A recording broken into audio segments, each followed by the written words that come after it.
Well, we're in the final week of our 21 days of prayer, starting out 2016, and I hope that you are persevering and that you're sticking it out and that you're praying every day for those things that God has put on your heart. Specifically, we're praying for people to come to know Christ who don't know Him. We're praying that God would strengthen His church. And then we're praying for personal breakthrough, that thing in your life where you just need God to show up.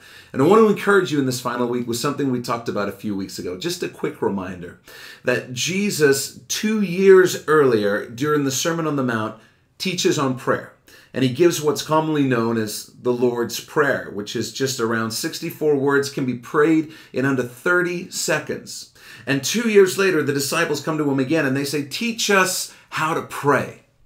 And they're clearly expecting something deep, something profound. But what Jesus does is He gives them the same prayer He gave them 2 years ago. In fact, He shortens it by a couple of lines.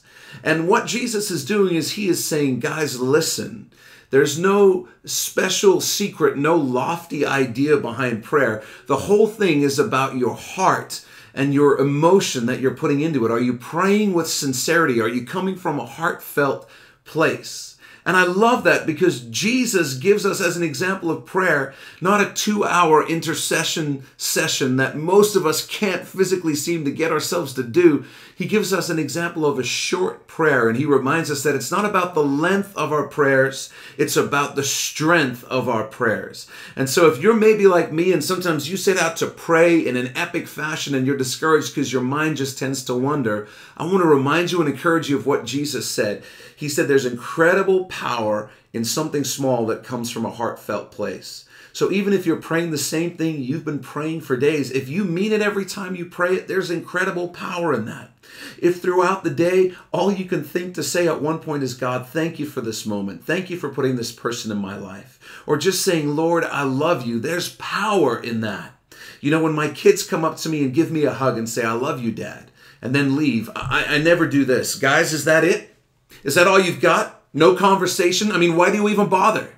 I never do that because I'm a dad who loves his kids and your heavenly Father loves you. So I want to encourage you, keep praying those small prayers. Don't give up. And as you keep praying those small prayers throughout the day, man, those things add up and they turn into a conversation with God that He enjoys and is blessed by.